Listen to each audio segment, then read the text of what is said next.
Hey everybody, welcome back. I know it's been ages and ages, so if you're watching this, I'm eternally grateful. I hope you had a happy new year. The excessive pink will actually be explained in a moment. I'm not just feeling warm and fuzzy today, but actually, to be honest, I feel warm and fuzzy every day, and I love this sweater, so. Anyways. Plenty of new things to talk about. This is more of a Kickstarter video than a, not like Kickstarter funding, but like Kickstarting video than anything else. I have a bunch of new plans for 2016 that I'm working on ironing out the details for, so stay tuned for those. But first of all, you might have noticed we are no longer earned happy endings. I decided that was long and awkward and turned out to have weird connotations and yeah, all that. So we are LPH Presents, very short, easy, not important. I like fun series titles as opposed to fun channel titles, so LPH Presents. And I'm gonna be covering some new material soon-ish.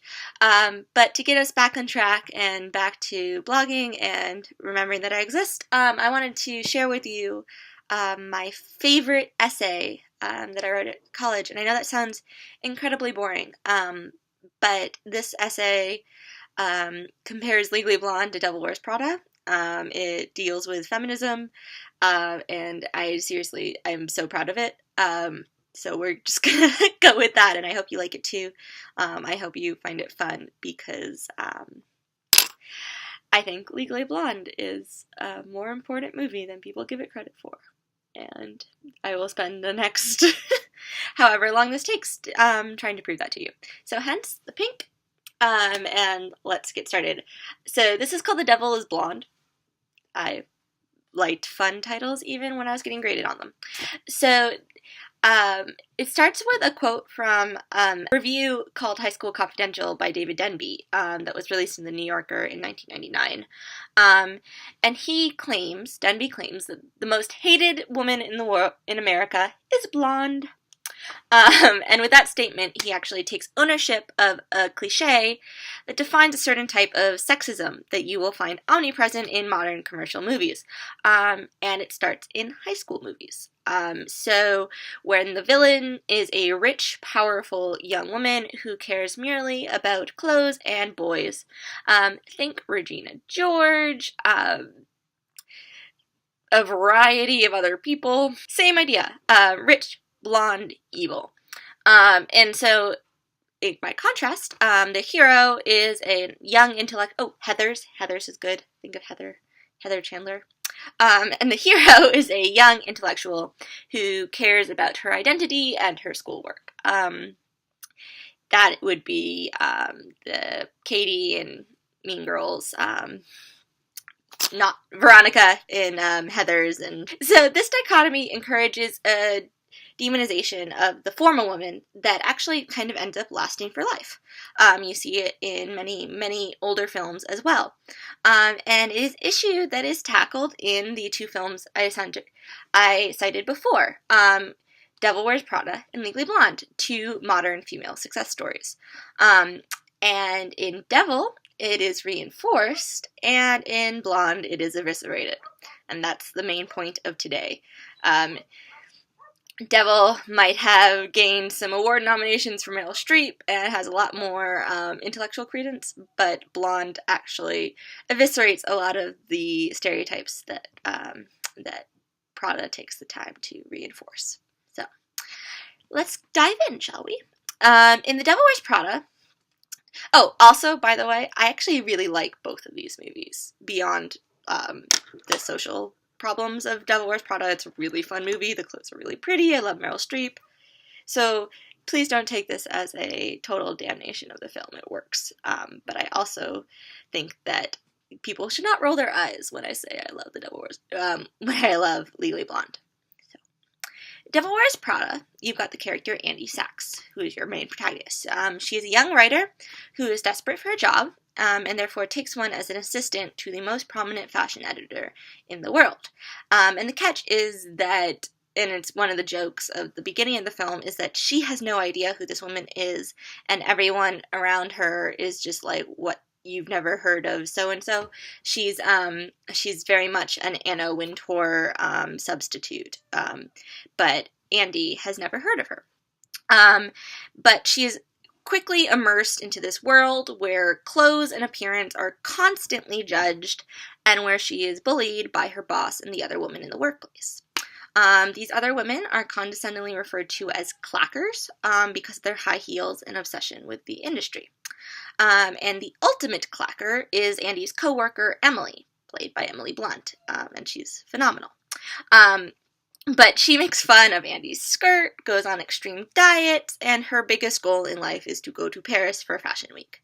And curiously, these women are rewarded in the world through wealth and success, yet they are demonized in the eyes of the narrative. So they seem to win in the real-life world of the movie, yet in the eyes of the filmmakers, they are the hypnotized losers. It's a funny, like, what way are you going to look at this? And so Andy briefly joins the ranks and becomes a clacker, basically, in order to do her job well. There's some fabulous montages where she's owning her clothes and her job, and she starts attending to her appearance and taking the magazine seriously. And so she's immediately attacked for this by her friends and family, and it never fails to get me really angry. So while the attacks are more for the lack of time that she's spending with them, there are some pointed derogatory insults about her job. So when asked what she gives it all up for, her boyfriend says shirts, shoes, and handbags. He does not say career fulfillment. He does not say future opportunities. He does not even say for the money. He says shirts, shoes, and handbags. He gets angry that she used to make fun of the other girls and that now she is one of them. And in other words, it's better for her to be making fun of them. And I just think this is such a funny little detail that he actually wants her to be a bully as opposed to join in. It reminds me of a great episode of 30 Rock where it's revealed that Tina Fey always thought she was bullied in high school, and it turns out that her snarky comments behind everyone's back and her, what she thought as like basically revenge insults, were actually far more damaging than anything that happened to her. It's kind of that idea. But in this film, it's not treated like that. It's treated as like she should be mocking them. That's what she should be doing. And that more importantly, that these women deserve to be mocked because of their life choices and interests. And what's really disturbing about this all is that her boyfriend, Nate, is considered the moral compass of the film. His remarks leave Andy feeling guilty, and she eventually quits her job and goes back to them. He is portrayed as having the right answers. And again, never fails to get me really angry. So, Legally Blonde takes the opposite approach to the clacker type of woman. So Elle Woods, our protagonist, is a happy and rich beauty queen. She is the president of sorority and has an extremely attractive boyfriend, at least for the first 15 minutes of the movie. And the more cliched approach would be to make her the villain of some other woman's success story, to basically have Andy come in and be bullied by her and eventually triumph. But that's not what happens. She is the sympathetic protagonist. And she gets dumped in the first 10 minutes after her boyfriend dubs her not serious enough. The more fun phrasing is that she is a Marilyn, not a Jackie. And we can talk about Marilyn Monroe in another video, but it's a great quote. Marilyn, not a Jackie. And that also speaks directly to the color of her hair, which is important. She is punished for her hair color and her interests, and if high school and college celebrated her attributes, the real world does not take her seriously. This continues as she tries to make it as a lawyer. So the other Harvard students take one look at her and do not even let her try. So they don't think about her score on the LSATs or her 4.0 GPA or the fact that she even got into Harvard. It doesn't matter because she looks like Barbie. And the narrative switches from her trying to get the boy to her trying to be taken seriously. And the more progressive part of the film is the fact that she does prove her work without fundamentally changing who she is. So instead, she does it by taking her work seriously, figuring out how to use her skills and her identity to her advantage in the workplace. And she does, and she succeeds. She is rewarded for this.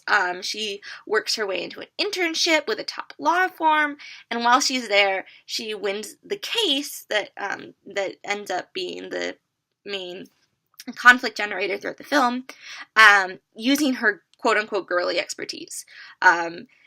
Without giving too much away, she recognizes a hole in the witness's story, and using the woman's hair, it's one of my favorite scenes in all of cinema, I admit it, and it's totally worth looking up and watching if you have a free day. So she during this process, though, she also finds a new boyfriend who celebrates her career, and the one who doubted her gets abandoned, and as such, she basically forces the world to take her seriously as a woman and as a blonde, rather than letting it walk all over her because she is a woman and because she is blonde. So, taking these two films, it becomes disturbingly apparent that The Devil Wears Prada is perpetuating these stereotypes when it comes to women and women in the workplace. Both films have strict older female figures. In Devil, that figure is Miranda Priestly, played by Meryl Streep, the boss. And she is the villain of the movie. And her methods, she is the devil. Her methods are portrayed as inhumane and cold. And she is a dangerous woman with no care for those around her. Meanwhile, in Blonde, the figure is Professor Stormwell. And it's awesome because when she is introduced, she looks like she's going to be the Miranda Priestly of the film. She kicks Elle out of class for being unprepared. She's like unreasonably harsh to the students in her class, and it looks like she is going to be the villain, to be Elle's main antagonist. But what happens is she actually ends up fading to the background for most of the film, and then she appears when Elle needs her most, and she is the one who inspires Elle and tells her not to quit. It is also in the face of the main creepy male figure who is portrayed as one who might be a mentor. He turns out to be the villain, and she turns out to be the mentor. And then Andy, meanwhile in Devil, is only celebrated when she breaks free from Miranda's bonds and rebels, even when Miranda says she sees a lot of herself in her. Like, Elle embraces her female mentor figure, Andy rejects her. And in one movie, it is encouraged, and in one movie, the opposite is celebrated.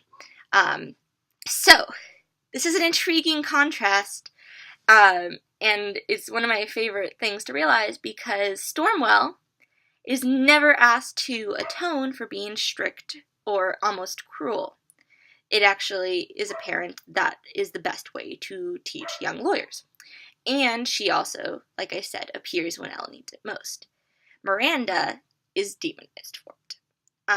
And to me, that's almost the key, like more than the way these two women are treated, it's the older woman, how she is handled that is kind of like the key to understanding these two movies. But there's more to it. There's also an intriguing contrast when it comes to the men involved in these movies. So first, there are the boyfriends. I have expressed my feelings about Nate.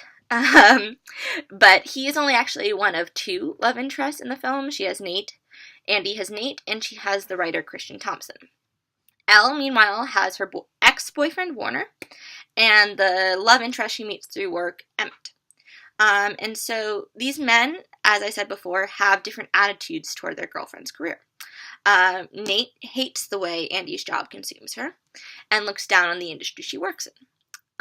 Christian, meanwhile, is part of the publishing world, but is only in it for himself. He sees her as a one-night stand, and that is it.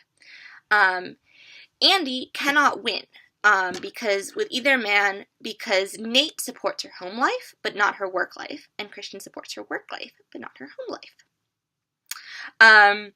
Nate provides a complicated situation because he is hypocritical in the way he talks about the work, too. He claims he does not care as long as what she's doing she does with integrity, but he doesn't really define that, and he never specifically tells her what offends him about her job, other than A, it is in the fashion industry, and B, her boss overworks her. So his main grievances also come about after major events that she's stood him up at. It's very personal. It's like when it gets in the way of their relationship. He claims not to care, but the fact that it brings out his emotions says otherwise. It's passive-aggressive 101. Christian, on the other hand, the writer, seems like a good option at first because he reads her writing, helps her find connections, and that's what she really wanted from her job in the first place. He seems like the sympathetic mentor figure. And he helps her succeed while also keeping a realistic, lighthearted attitude towards the difficulty of her job. So the problem is, it's The Devil Wears Prada. And so the filmmakers feel the need to sabotage him at the end by having him conspire against Miranda and demean her by calling her his baby. So it's like she cannot succeed in this industry. That is the main goal of the film. She cannot succeed in this industry. And by the end of the film, neither man seems like a great option. But Andy goes running back to Nate because she feels like she's the one at fault. And he claims she is the one at fault. And so she goes running back to him and eventually succeeds in another industry, but with him. And then it like I said, it never ceases to irritate me. So Elle has better luck in her love life. Warner is clearly the lesser of the two love interests. Warner, the ex-boyfriend. He always underestimates Elle, even when she gets into Harvard. It has the infamous, you got into Harvard Law, yeah, like it's hard. This endlessly. I quote this movie way too much. And he is only in it for his reputation. He is also portrayed as a dumb jock with lots of family money. The film is not sympathetic to him as the devil is with Nate.